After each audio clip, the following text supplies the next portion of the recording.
Good morning, everyone. It's Pastor Jeremiah. Just want to welcome you to the online service this morning. Thanks for taking the time to tune in and join us as we continue in this sermon series we're calling Rules for Life, Lessons from the Book of Proverbs. We're in the fourth week of that series and jumping into another topical theme this morning, and the theme of contentment. And I think it's something that all of us could hear and should hear probably from time to time, as we need to reevaluate our level of contentment in life.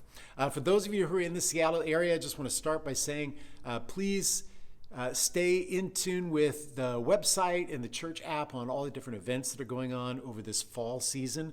We have a number of different things planned to help keep you connected with our church community, and we'd love to see you out at one of those events. And so you could check that out at westsidechurch.com. Also our app, which is found in the Apple App Store or the Google Play Store. Just search Westside Church Seattle. You can find it there. You can also catch up with these past messages, which are available on both of those platforms as well. All right, well, we are in a message that is on the theme of contentment. We take a look in the first week about the fear of the Lord being the beginning of wisdom. Second week, self-control. Last week, we took a look at encouragement, the power of encouragement in our lives, and the power that God has given us to encourage others. This week, I want to take a look at something that I think is very, very personal subject that we just want to address this morning. And first of all, I just want to say, you have everything that you need right here and right now to be perfectly content. No matter where you're watching this, what time you're watching, you have everything you need to be perfectly content. You don't need anything more. You don't need a pay raise. You don't need a boyfriend or a girlfriend. You don't need a nicer car. You don't need a bigger house. You don't need more followers. You don't need more fans or any fans. You don't need anything more added to your life in order to be perfectly content. You don't need more friends. You certainly don't need more stuff. You and I have everything that we need to be perfectly at peace right here, right now, wherever you're watching this, whatever time, right here, right now. You have everything you need to be perfectly content. Now, I bet that some of you would want to push back on what it is that I'm saying.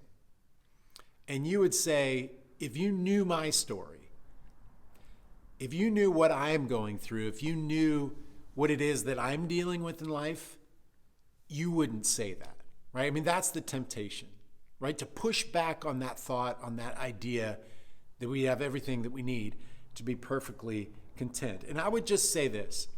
There are people, even here in our community, who are going through a terminal illness, a diagnosis of cancer, or something even worse. And they know that they have days or months to live. And yet, they would say to you, I'm at peace. I'm at peace. There's some who have gone through traumatic relationship breakup. And it's been a tumultuous couple of months. But they would say to you, you know what? I have joy, even in the midst of this. It's not something I can explain. I can't even really put it into the words. But I have joy, even in the midst of the pain that it is I'm going through. You have everything you need right now in this place to be perfectly content.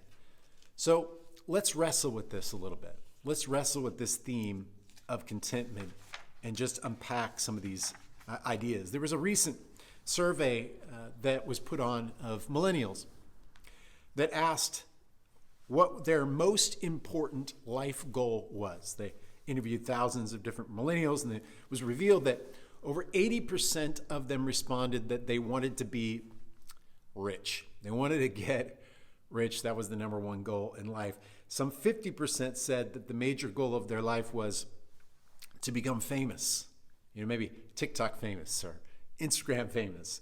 And of course, there's a major reason for this because this is so ingrained in our culture. And there's this belief, this kind of dangling carrot of a belief that says if I'm rich, if I'm famous, well, then I'll be happy. Then I can live that glamorous lifestyle that I want. Then I'll be fulfilled. Then I'll have everything that I want. Then my life will become meaningful.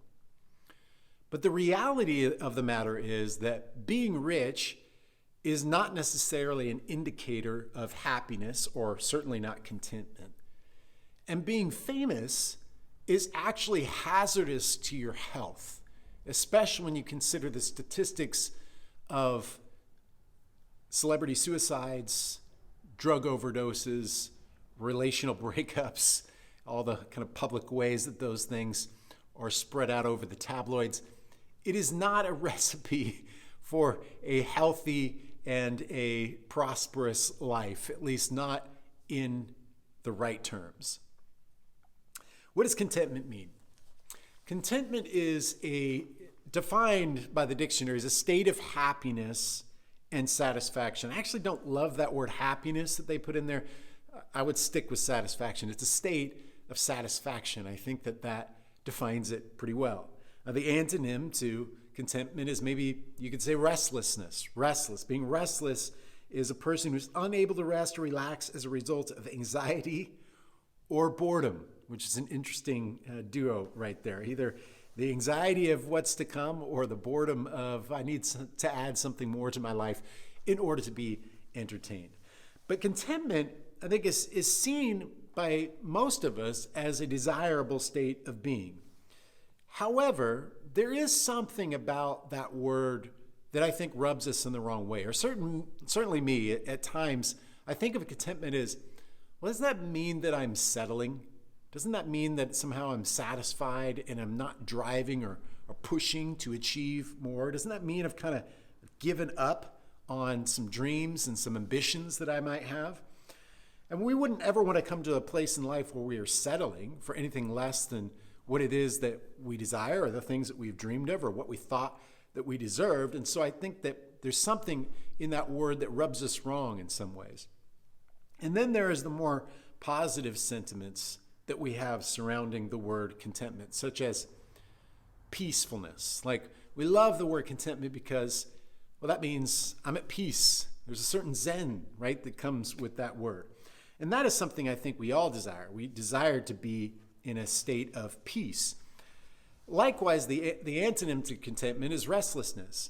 And restlessness it's not always seen in a negative light. You know, there's certainly a side to it that it represents hustle, right? And when you're young and you're starting out in life and you're willing to work hard and burn it at both ends in order to achieve what it is that you've dreamed of, right? That's seen as admirable, I think, in many ways. However, restlessness also has a dark side. It has a negative side. You know, for instance, if you're in your 40s or your 50s and you're in a midlife crisis and you're restless and you're unsatisfied with life, well, no one wants that, right? Nobody wants to have a sleepless night when you're tossing and turning for anxiety of what could have and should have been, and you're restless and not satisfied or content with where you are in life, right? That's a negative side to restlessness. So let's wrestle with this a little bit. What does it mean to be content? Let's take a look at a few Proverbs, and let's learn some lessons from the wisest man to ever live, Solomon. In Proverbs chapter 12, verse 11, he says this: "Those who work their land will have abundant food, but those who chase fantasies have no sense." I'll say it again because I don't have it up on a screen behind me. So, those who work their land will have abundant food, but those who chase fantasies have no sense. So the first thing I want to talk about, the first thing that I think is important when it comes to what we need to do, what we need to accomplish in order to be content, is we have to accept our limits. We have to accept our limits. I know, again, that rubs us wrong in the way of thinking to ourselves, hey, you know what? I don't want to settle. right? I don't want to settle for anything less than all that I could be or all that I could achieve. But recognize, like, your life has limits. My life has limits. Those who work their land, as Solomon says, is a reference to limits, because land has borders, right? There's a limit to how much land you can work. Recently, not so recently actually, it was about 5 years ago, my oldest son Josiah and I, we endeavored to do a workout together. I was really doing it to just do something with him, and I wasn't really all that motivated by it, but it was called Vert Shock, and the idea was that you would gain vertical leap. It was going to really help him in basketball and some of his other sporting endeavors, and so he was super excited about it, and so we purchased this program, and we did these workouts every day for about an hour a day for 8 weeks. All right, so this super long program took a couple of months. It was a lot of sacrifice, a lot of time, very difficult workouts, especially for me. It was plyometric jumping, so it was really hard on your joints. And we measured our vertical jumps at the beginning, and we set a goal of what we wanted to achieve. And so both of us, he was at the place where he was about ready to start dunking a basketball. I had dunked a basketball when I was much younger, but had since lost quite a few inches on my vertical leap. And I was hoping, okay, maybe I could dunk a basketball again as a 40-year-old man. So that was my thought. And so we both did this training, and we were pumped up. We were excited. We were measuring our results. And at the end, the big reveal of how much vertical leap you gained, Josiah gained an incredible 4 inches of vertical leap by doing these workouts over the course of 8 weeks. For me, I didn't gain any. Maybe a 1/4 inch, which might have been like a placebo effect when it came to testing day, but pretty much nothing. And it was this recognition, right? You're 40. There's only so much up you're going to get in life, and you've probably reached and capped out what it is that is possible for your vertical leap. And so there was this recognition that all of us have had, those of us who have turned 40 or even more years than that. You recognize you've capped out, you've topped out, right? You've got to accept your limits. If you don't recognize that, right, there's going to be a level of dissatisfaction in your life that's never going to it's never going to ease up. And so we got to recognize that, right? Every plot of land has parameters to it. It has borders to it.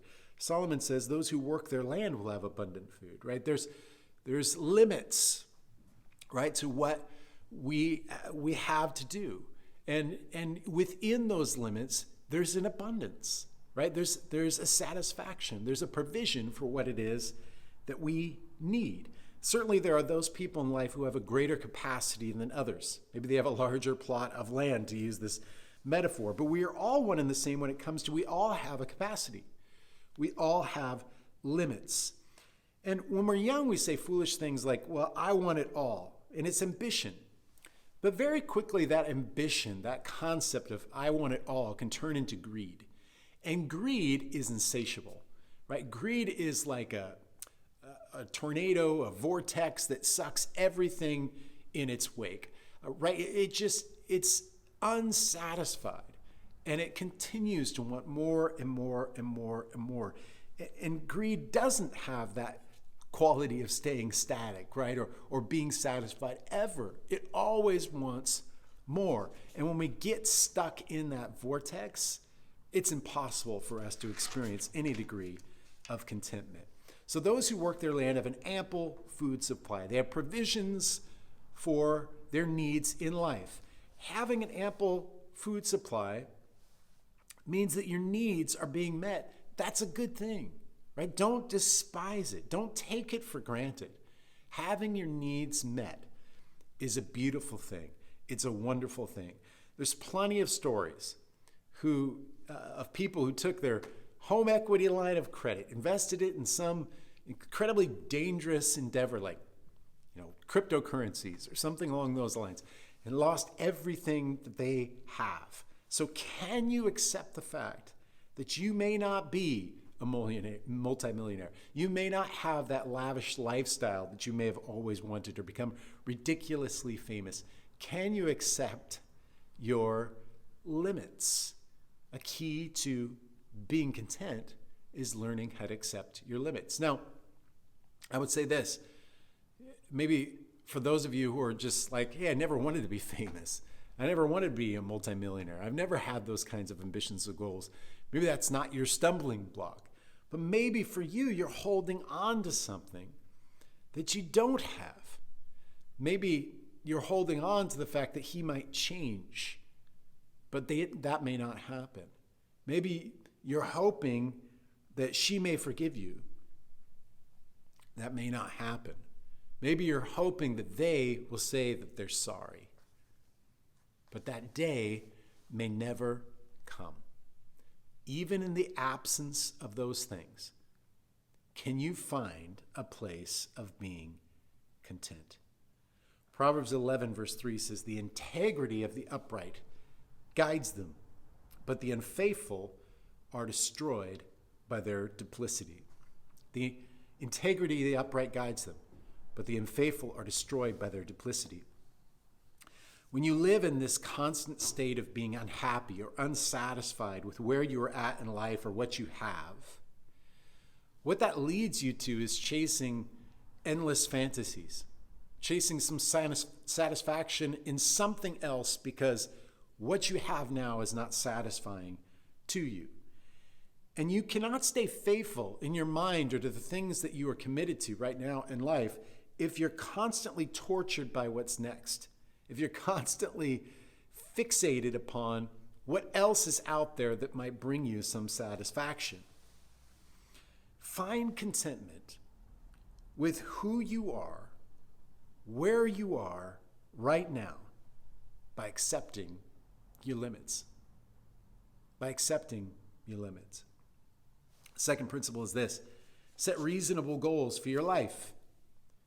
And again, these are things that you might think of in terms of, well, that's like lowering the ceiling, right? I'm capable of so much more. And I know for me personally, right, these things they're hard to even stomach, and yet I recognize the truth in them. Set reasonable goals for your life. Listen to this proverb, Proverbs 13, verse 4. It says, a sluggard's appetite is never filled.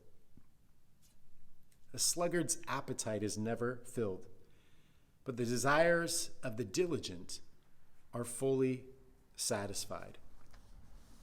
I read this proverb and I immediately thought back to those days on summer break when my kids were in junior high and high school and they were on summer break, and I would come home from working all day to a house that was completely in disarray, right? Complete mess. There's cereal bowls with food spilled all over the place. And I go to the kids' room or in the den, and they're, eating a bag of Cheetos, binging Netflix or playing video games or something along those lines. And I think to myself, they're living their best lives now while, surviving on mom and dad's gravy train.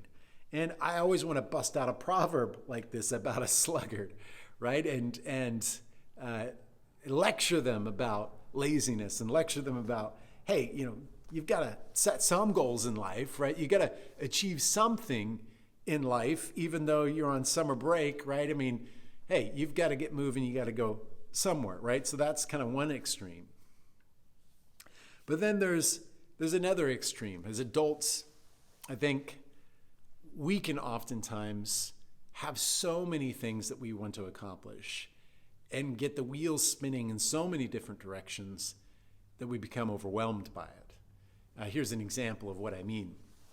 For me, in my house, there's a number of different things, and I think probably for most of us, those of us who have a house, there's a lot of different projects and things that you could do to make things better, right? I mean, right now, even I have a list, right? But I remember at some point last year, I was just overwhelmed. I had all these things that need to get done, the door, the wall, the hedge, the roof, all these things were projects that needed to get completed, and I was overwhelmed. It was making me anxious, the thought of it all. And finally, I had this really good idea for New Year's resolution last year that I would just do one thing every week and I would just check it off the list.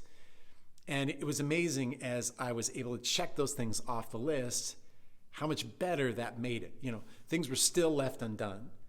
Things still, were in disarray that I could see, but just the act of checking something off the list and making some progress weekly towards a conclusion gave me a great deal of relief and contentment, even though things weren't fully done, right? So a sluggard often becomes a sluggard because he or she is faced with this overwhelming task.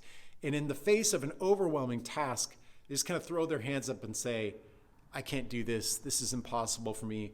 I'm just going to check out now, right? It's so overwhelming. It's too much to think about. And so they just pack it in, right? And so what we want to do instead is set reasonable goals. And that brings that sense of satisfaction. That brings a sense of a job well done, of some sort of progress, some sort of daily progress. And the desires of the diligent, as Solomon says, are fully satisfied. They make reasonable goals for themselves, and they have the joy of checking that off the list. And that progress builds momentum, and that momentum leads to further achievement. And it's a wonderful thing to sit down at the end of the day knowing that you accomplished something. You moved a little bit closer to achieving your goal of getting rid of all these overwhelming projects on your list. So don't underestimate the small progress that gets you a little bit closer to a goal. Find contentment by setting reasonable goals and enjoying the satisfying feeling of attaining them. Now, I realize these are not overtly spiritual themes that we've been talking about. And I think sometimes we think, well, if it's not deeply spiritual, then it's not a good sermon, right? Or it's not something that involves God in my life. But don't underestimate these biblical principles as some sort of secular wisdom or something like that, or lacking in spiritual insight.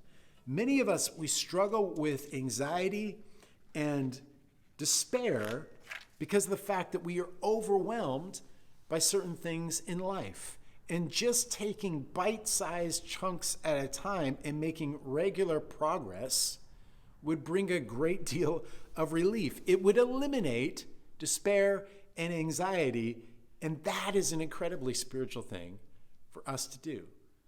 Right? So don't discount these biblical principles as just being wisdom sayings, right?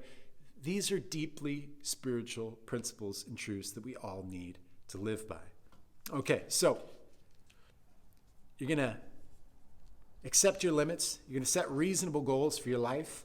And third, you don't want to be led astray by the deceptiveness of subjectivity. Don't be led astray by the deceptiveness of subjectivity. Now, stick with me on this one because I know it's a little bit more of a complex passage to unpack.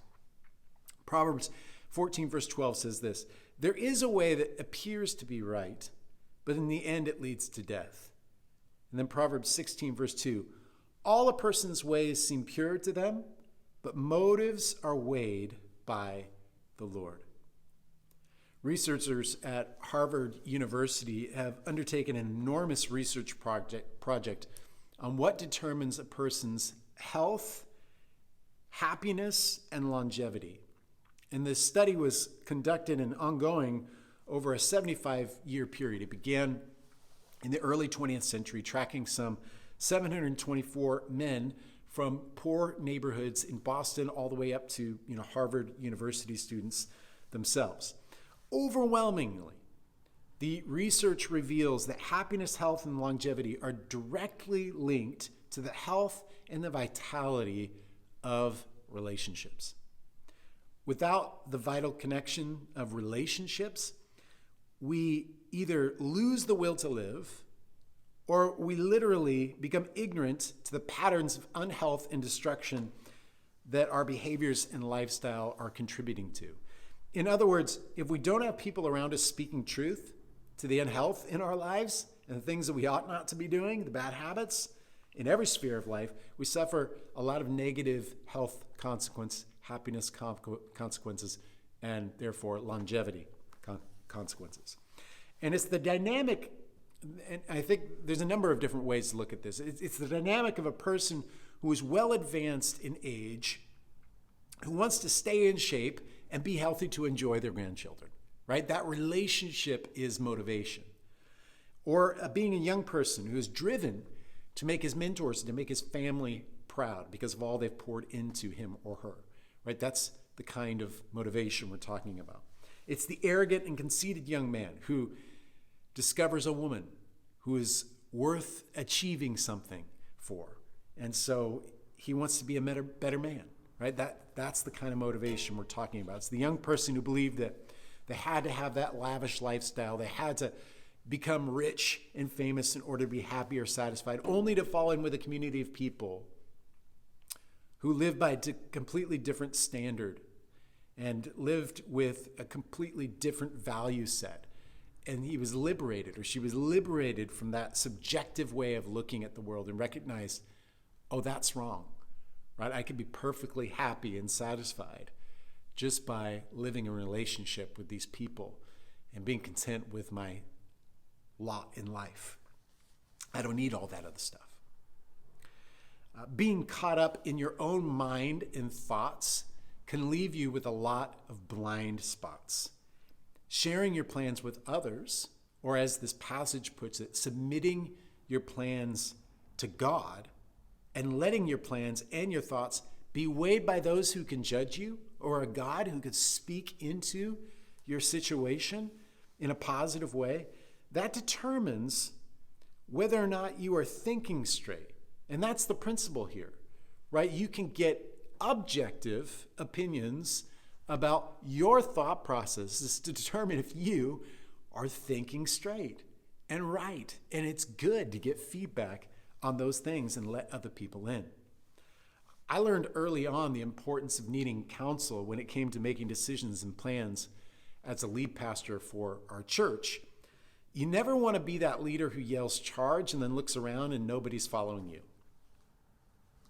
You also never want to be that leader who makes a ridiculous decision, an unwise decision in a split-second moment without having the counsel, the input of others to recognize the wisdom or lack of wisdom of said decision, right? And in that way, we are given this opportunity, right, we're given this opportunity to share the responsibility with others and to recognize that we don't have to carry that weight all on our own, right? So we can find contentment by rejecting the deceptiveness of subjectivity. Now, how does that bring contentment? Again, we all have blind spots. We think what we know it's going to bring us happiness, satisfaction, and contentment in life.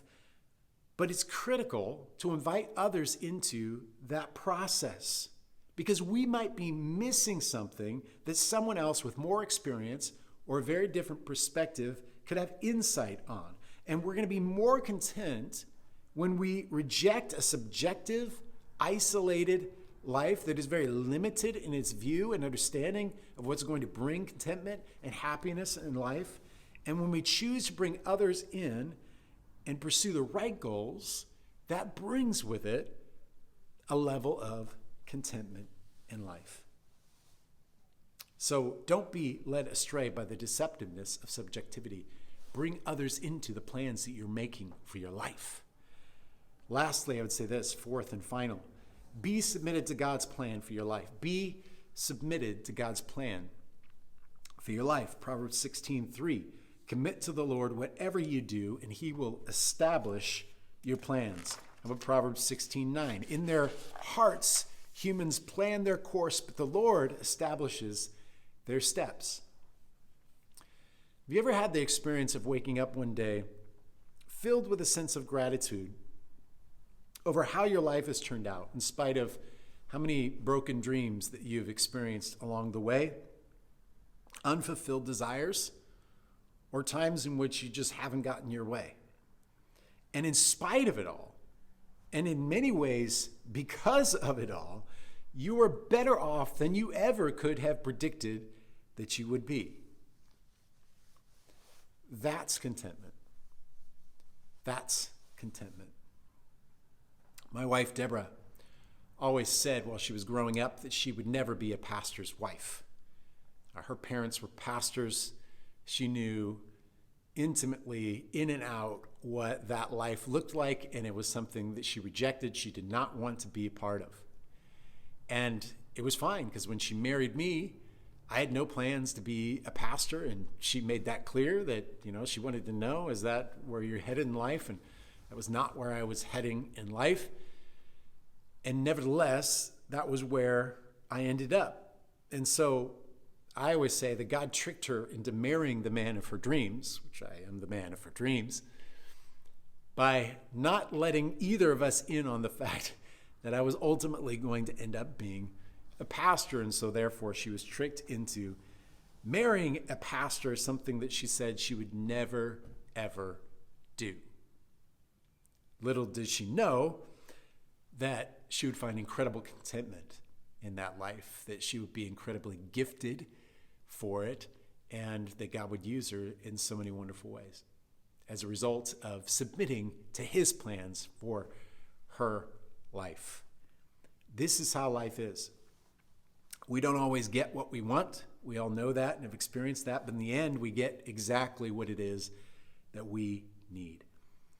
I read this quote, and I think it's originally from Woody Allen. It's an old Yiddish proverb. It says, announcing your plans is a great way to make God laugh. It's probably built actually off of the proverb that we just read. Announcing your plans is a great way to make God laugh. Here's another proverb that says, commit to the Lord whatever you do, he will establish your plans. Or another, in their hearts, humans plan their course, but the Lord establishes their steps.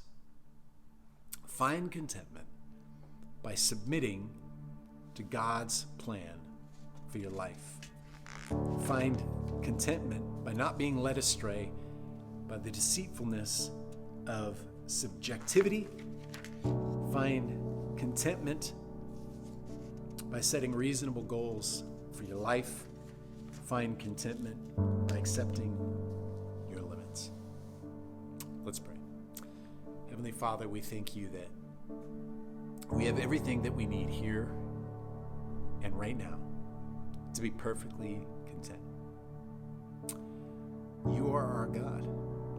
We have everything that we need in you, spiritually, emotionally, to be perfectly content.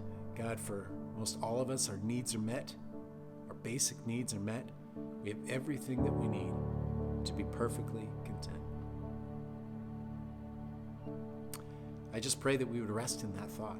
I pray that we would recognize the importance of being at peace and being at rest, not constantly looking towards what is next or what could be or what might be, but God, that we would just recognize here and now, I am perfectly at peace, perfectly content. Let the joy of that fact just flow over us. Let the peace of that fact just fill us. God, cause us to be the kind of people who reflect that in the world that we live. We thank you, Jesus. In your name we pray. Amen. Amen. Thank you so much for being here with us this morning. I want to encourage you to come back. We have one more week of lessons from the book of Proverbs. Love to have you back for that. In addition, I want to encourage you to give to the work that God is doing through Westside Church. You can give at westsidechurch.com/give. Also on our church app, Westside Church Seattle, you can set up a way to give on the app as well. Thanks to everyone for being here, and look forward to seeing you again next week. God bless.